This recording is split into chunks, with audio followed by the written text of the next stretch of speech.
Hey, do you speak Viking? You know, with all the modern shows out like Game of Thrones and the new Assassin's Creed game that's like that, I did a video off of. Some people are probably studying it a whole lot more.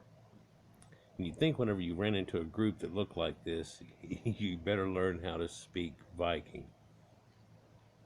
What's amazing is if you study linguistics, you'll find that there are a lot of connectives and there are a lot of loan words that go from different people that ended up forming what we think of as Western Europe today.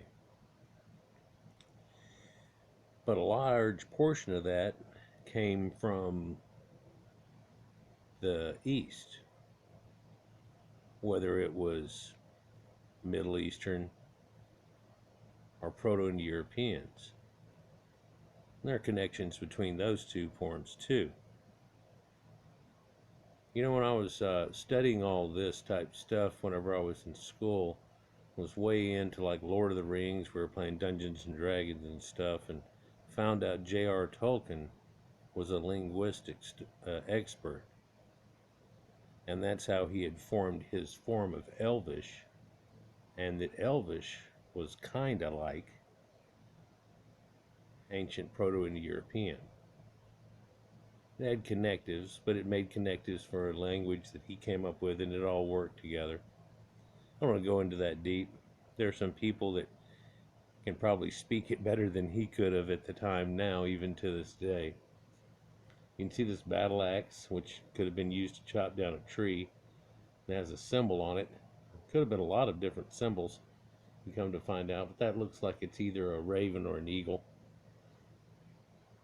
But linguistics, culminating, caused all kinds of weird things to happen with languages that we have today. And the one that I'm speaking now of, modern English. Old English is something quite different. If you even hear it, you'll think that it sounds kind of like German and kind of like Swedish or something. It's somewhere trapped in between. Well, English comes from Anglish and the old Anglo-Saxons. So Anglic or angelic, depending on how you would pronounce that type of language, led to the one we're speaking today.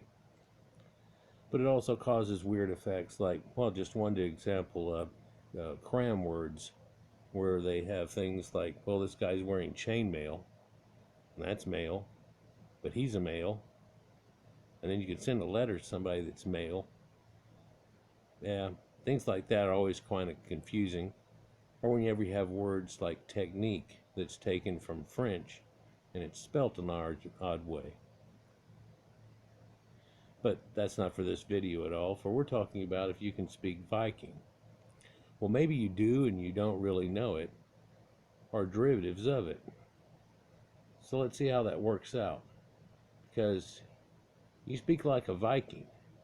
10 everyday words in English with Old Norse origins. Did you know that many words we use today, such as husband, happy, and egg, are of Old Norse origins? No? Well, this isn't surprising. In the minds of many people, the Vikings were nothing but a bunch of brutal savages, but they were more sophisticated than most people tend to believe. Their rich and powerful Old Norse language proves and provides clear proof.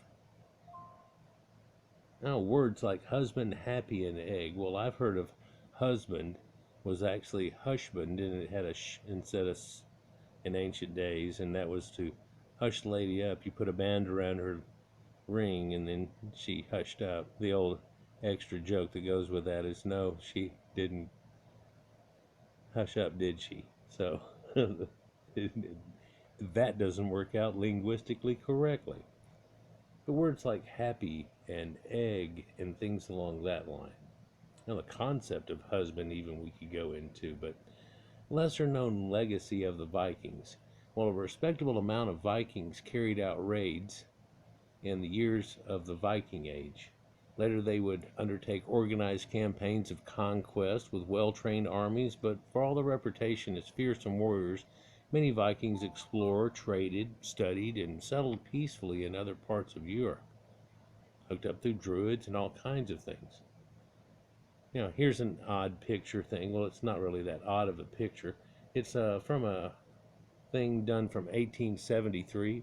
I remember when I was studying this. This is one of the pictures that were in it and everything. And uh, this guy's name down here. Of course, we're kids, so we make funny jokes. But the guy's name is Frank Dixie. He started making jokes saying that they're on the sea in Dixie and so on like that. And way down south in Dixie's where they went. Things like that. Next thing you know, we're talking about these people here. And you can see him looking over at this guy and him looking with his head down. They're rowing away with these guys up here and the wind's blowing that way. It's like, well, what are they saying? What are the quotes here? He's like, I shouldn't have had those barley muffins this morning. He's like, oh no, not again. At least the wind's blowing. He goes, yeah, but it's blowing your way. They row a couple of times and all of a sudden he looks up at him like that and he goes, stop that. Anyhow, Vikings came from Scandinavian area and spoke a language called Old Norse. And it's worth mentioning here that the word Viking actually means pirate raid in Old Norse. For over a century, the Vikings controlled most of eastern England before being pushed back into the northeast of the country by King Alfred the Great. They remained in power in the northeast until the late 900s AD in an area then known as Danelaw.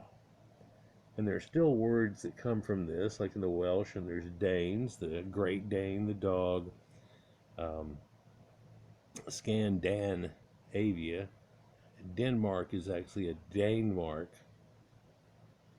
and so on. So when we say the Vikings, it's not like they called themselves. It'd be like if a whole people called themselves pirate raid. Vikinger, that's what it basically comes out to. Survey shows about half of Brits wish they were descended from Vikings, and many probably are. Well, yeah, after Game of Thrones and all that, you get that a lot. Norsemen transformed international culture, manufacturing, tech, and trade during the Viking era. Oh, Scotty, the Norse giantess with a godly vendetta. Scotty, like the Scots? Scotty? Yeah. So here's another picture. And this is a Viking raid, and they're taking some booty with them here. Of course, one's a redhead, one's a chestnut brown, and they're taking that blonde girl off. The pirates, the Normans, Norman pirates. So you think about Norman, and I used to play golf and everything and stuff. So there's a guy named Greg Norman. He's got blonde hair. He's an Australian. The shark, they called him, the great white shark. Of course, it was Australia and everything else. He's a white dude and so on. It just fits all great, doesn't it? He had this eagle stare, though, and if you ever got a good look at him, he has a very aquiline or eagle appearance to his nose, and his stare is one that's like that, too, very much. And he's Greg Norman. Well, he's an old, ancient Norseman. Comes from a direct line. In fact, his name just still carries that along with it. So when you hear things like Normans and you hear about Normandy, or maybe you think about Norfolk, Virginia, and what kind of folk started that one? Well, we don't need to get into the Vikings came to America in the old days. We're talking about language and linguistics. Let's continue.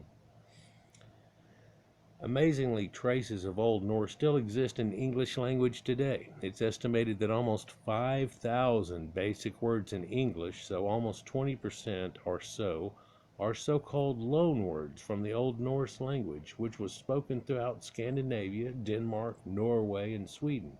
There's that Nor thing, or that Norse way. Now the Swedes and the Swabs and things, we could get into that, but as well as in Scandinavian settlements and colonies. The Old Norse language also has a significant impact on syntax and grammar of Old English language, and thereby also by proxy modern English. So it's the structure, the way words go, the way we put them together in sentences, where adverbs go, things like that. Grammar.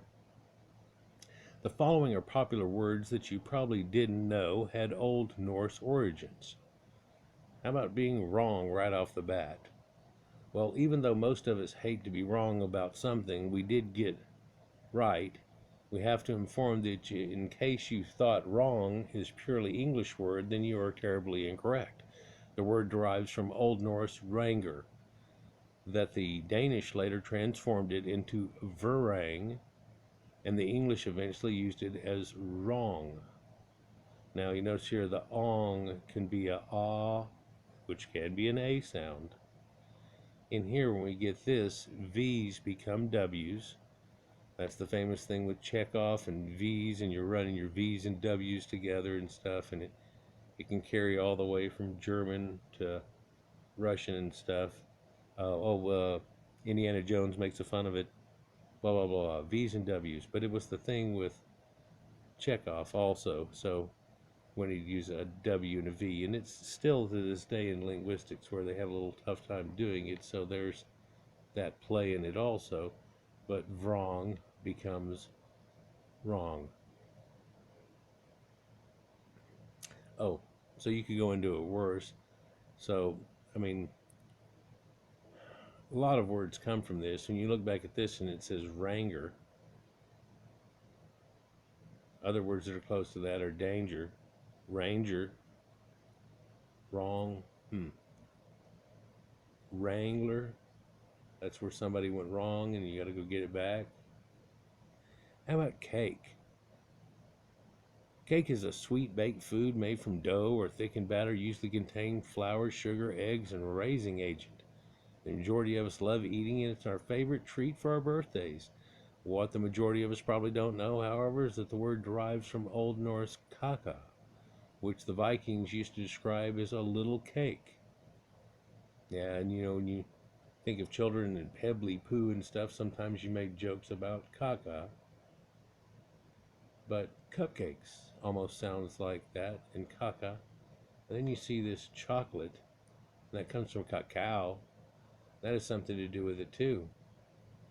It's amazing how many words. And then when you get into Latin, and you find out Latin's hooked up with old linguistics, which goes into proto and Europeans, all of them seem to have a connective then. You just take a couple of steps back. There's a new video I'm going to come out with shortly where it talks about you could even step it back farther than that and even encompass other languages like Basques and Sumerians, even Hamitic and Shemitic dialects under one form that comes from the Wayback Machine, but that's for another video. How about eggs? Which came first? Well, the chicken or the egg? A truly charming problem, because no matter how bad you want to dismiss it as a stupid question, you fully realize that it's not really a stupid question. Although we can't be sure about which one really came first, many researchers say the word egg is derived from the Danish word egg, A-E-G, egg. However, other scholars suggest that the word derives from an ancient Greek word, aegeus, which means the beginning of life. Now, there's aegeus, and there's AEG, egg. Now, if you take that AEG and put it instead of EG on this word, you get aegis, and that's the golden fleece. But it's the whole thing, and it goes with a cosmic zodiacal thing, and I've got that in other videos. Let's just go on. But aegis, beginnings of life. It's a special thing. Ugly. When the Vikings wanted to describe someone unattractive, they would use the word ugliger, derived from the word ugga, which means to fear. In other words, if a Viking didn't possess the necessary fighting skills to intimidate his enemies, his ugliness could upgrade him to a fearsome warrior. Yeah, quite often those guys would do weird things where they'd scratch in their teeth and do basically a blue mouthwash to it and have blue teeth or things like this to try to show off. Some of that helped, but then once it got down to it, it just had to get down to it. Then again, they're known as the berserkers and stuff for a reason. Yeah.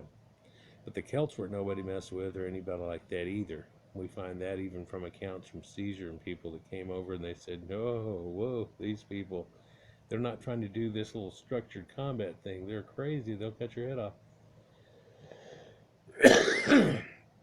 Yeah, they're not playing around. The word husband. By modern society standard, a good husband would be someone who always puts his family first. He's generally expected to be a selfless man who can't rest until he knows the ones he loves are okay. The problem is that we can't be too sure if the Vikings had that type of husband in mind when they came up with the old Norse word husbandi, which translates to master of the house. From hus, meaning house, and bondi is the occupier and tiller of the soul. So here we're talking about farming and getting down to a settled way of life. And a lot of the old stories, while somebody went off and did their travels and everything, and Conan the Barbarian type of things, then they eventually took a wife and settled down, and they became a husbandman, like it's shown in this Viking type of camp here. And then they would start doing other things. Now, if called upon, he still had those weapons handy. In fact, a lot of them he still used to chop the wood and do other things. There in the foreground, you see an odd-shaped wheel with a disc with a peg set into it and a cart, and that goes back thousands of years with Proto-Indo-Europeans. And I don't see a horse handy, but don't make no bones about it when we say Norse and horse, and they sound a little bit familiar. There's a reason for that too.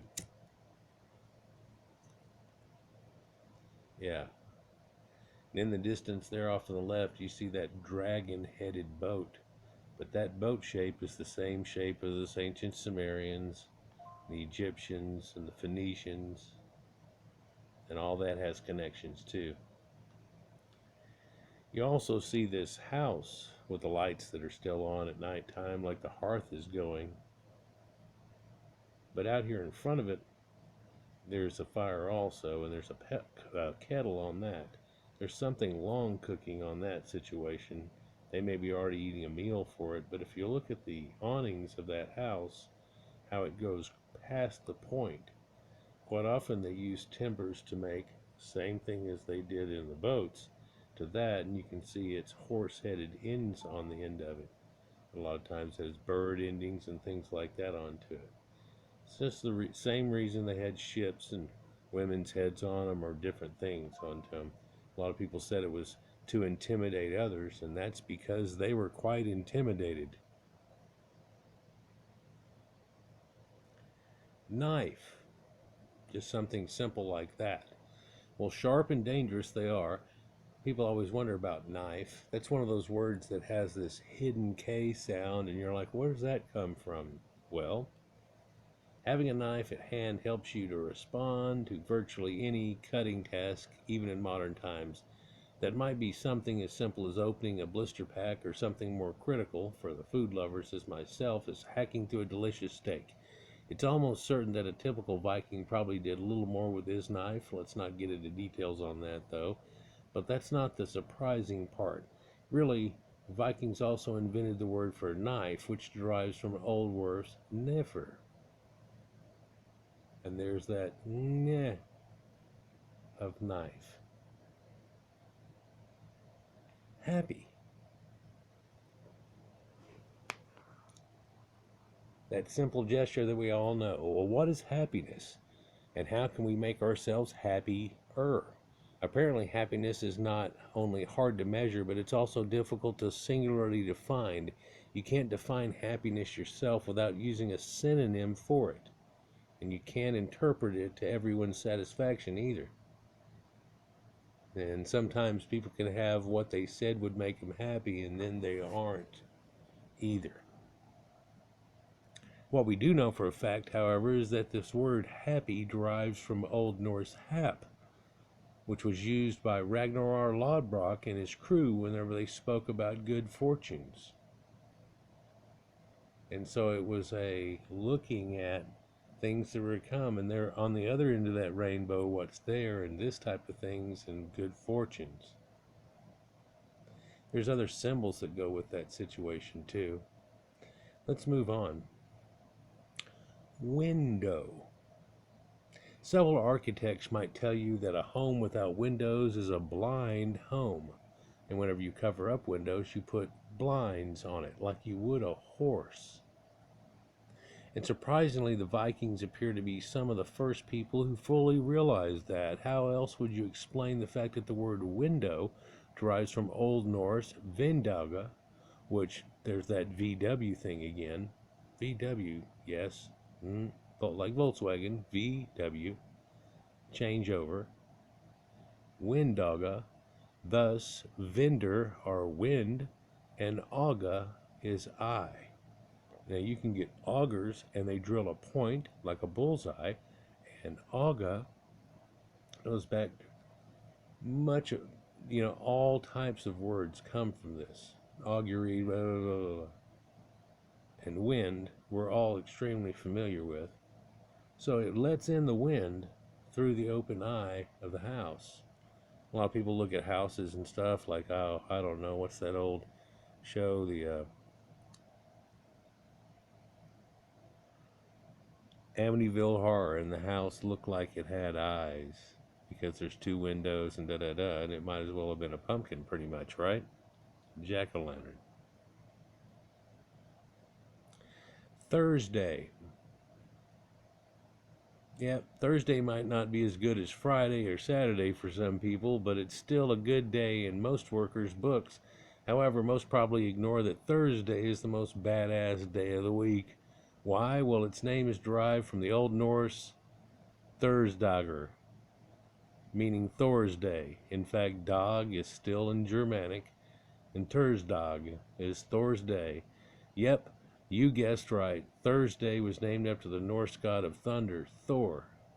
A lot of people don't know that Monday is the moon's day, Mon. Tuesday is for twos, and here we have another god from this area over here. So you think all of that went away and somehow got marked off, but it's still kept sacred in some ways. Every week you say it and it goes through the gods. Wednesday is Woden's day. Thursday is Thor's day. Friday is Freya's day. Saturday, though, goes with Saturn because that connects everybody, and we've talked about that in other videos. And then Sunday, of course, this is all based on sun worship, and so Sunday goes throughout the week, and in fact, they're called days because of that situation. Here's a picture of Thor. There's an odd creature in the back that looks almost lizard-headed man, and he's got a canoe type of top from like Egypt there. And this is in the boat, and this is when he's fighting this Midgard serpent in Hymir's boat, battling the Midgard serpent. We've talked about how that goes with gods fighting that were merchantable about fighting an ancient sea creature. It's even in the Bible with God and Yam and the Leviathan and situation, but that goes to Canaanites, which had Yam, the sea god. Enki does the same thing with Absu. It's the whole original Tiamat type story. It goes through everybody. They have this same situation every night that goes on in the cosmic sea of the Egyptians. And Seth is the only one that can go with them because he doesn't get hypnotized by the BS. And so he helps to carry it through. Every day is a chaotic ending and a brand new day. But that's for another video. How about something nice like gifts? Centuries could collapse and wars could rage, but chances are people would still find a way to give gifts during the holidays or special occasions. The reason why many people love exchanging gifts so much may go far beyond religion or even tradition, as various scientific studies have shown that giving and receiving gifts is in our DNA after all.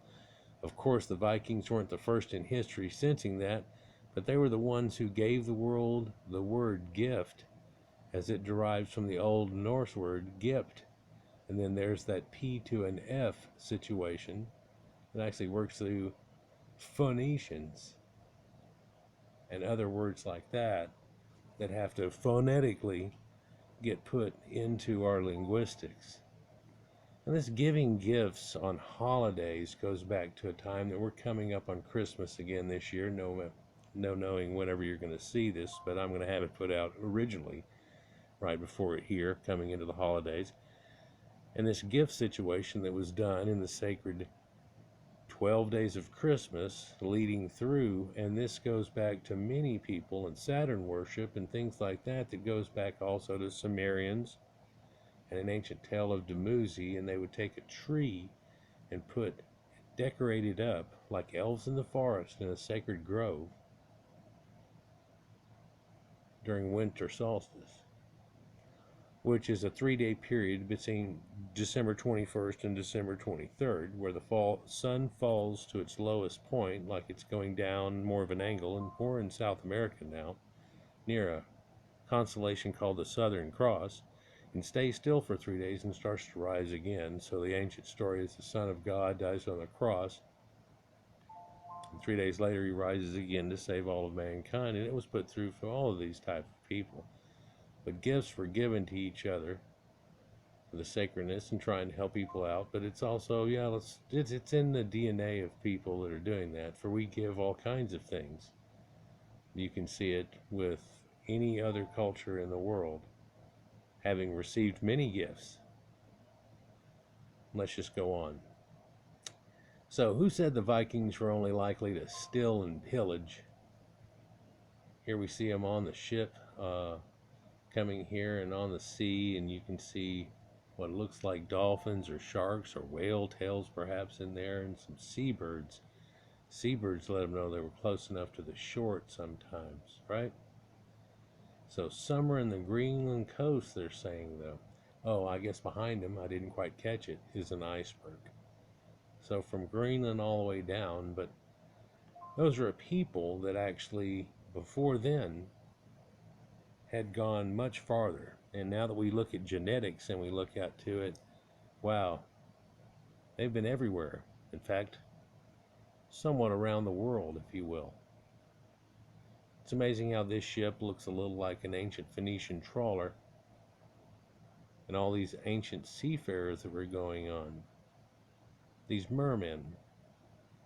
There's another linguistic character, because mer is a word for the ocean. It's where we get mermaids from. It's where we get merchants from. But mare, or Mary, where we get maritime from, is the waters, like Mary of the Bible. But that's for a different video, I guess. So, do you speak Viking? I'm guessing you do, and don't know it. Do we still keep things sacred from the Viking times? I'm showing you that we do, and I guess now you know it. Like, share, and subscribe, and enjoy. Leave a comment down in the comments, if you will. Hey, got some other words, let me know. I found a whole list that somebody had. I don't think it was near 5,000, but it was a whole lot of common ones. It also had it through German and other ones and little connectives. I thought it would be a little bit boring to sit there and do an hour of that, though, with y'all. Peace.